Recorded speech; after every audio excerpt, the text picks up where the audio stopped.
But the more they attack it, the more hash rate goes up. Therefore, security goes up. Therefore, price goes up. So the more they attack it, the more the price goes up. So I say, attack me all day long.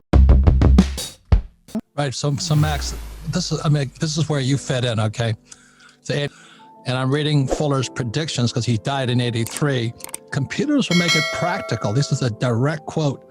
To electronify wealth distribution that accomplish the movements of goods and services that is more channeled design structures, not Big Brother though, since no central planning authority.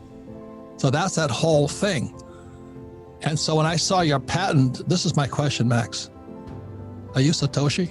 Yeah, well, I mean, he also said things like, he talked about a synchronous database and synchronizing things around the world. You know, I personally, there's an overlap for me between Buckminster Fuller and this idea of synchronous databases and global money and the work of Carl Jung, you know, who I follow pretty closely as well in terms of his ideas about synchronicity and the collective unconscious. Everything is revealed at the time it should be revealed. You know, you can't let things happen out of the timeline that they should happen, right? Well, I do have a patent on a virtual currency that's from 1996. So the Keiser patent, U.S. patent 5950176.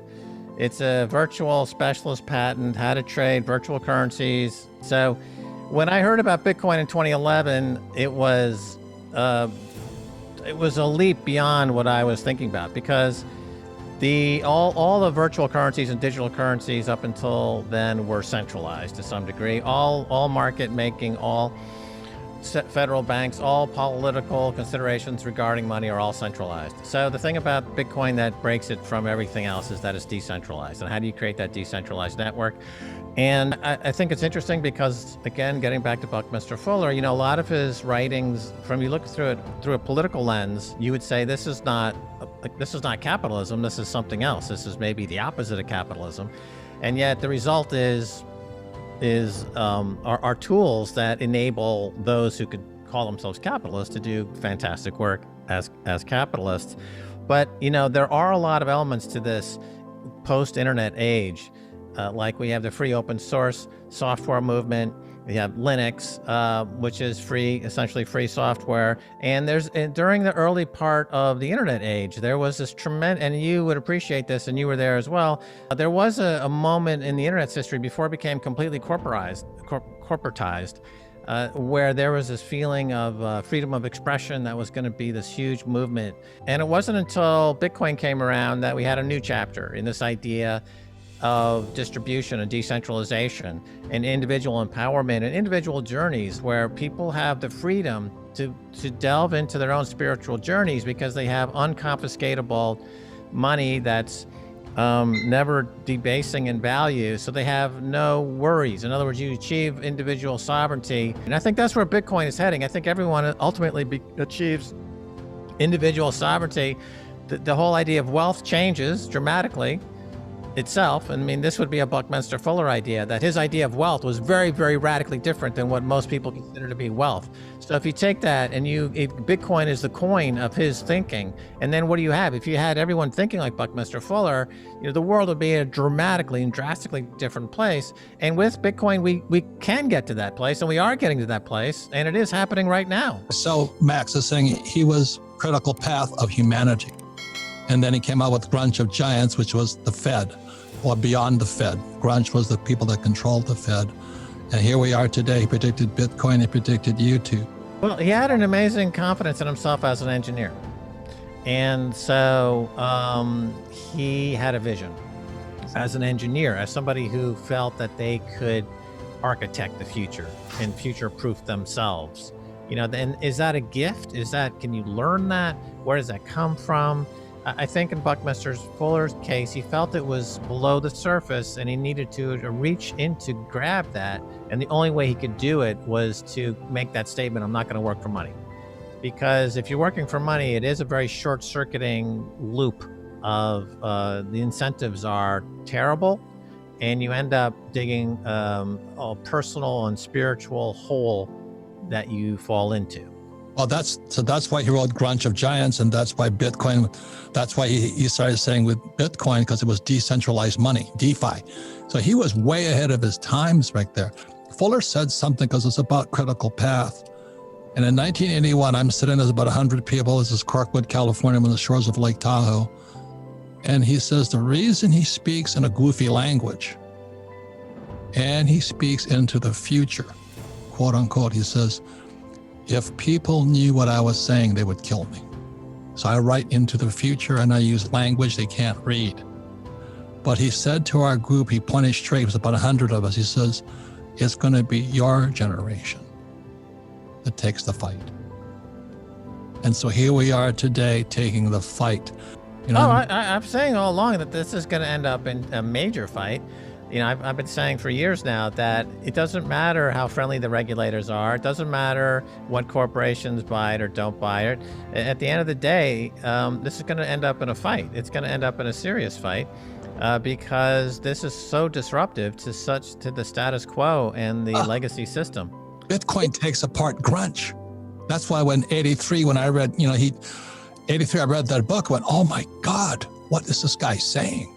But people couldn't understand him because he was writing about the future. And I have bad news for all of us listening to this program. Critical path is today. It's a fight from centralized systems to decentralized systems, and they're circling the wagons. You know, they're getting their rhetoric together. They've come up with ESG, the environmental considerations, as the rallying cry for their attack on Bitcoin. Even though there's no basis for that, it makes no sense. But we know from history that propaganda is not based on things that make sense. Propaganda is based on an emotional appeal. If you can emotionally get people to throw away reason and think purely on emotional basis, you can rally them to do things against their own interest.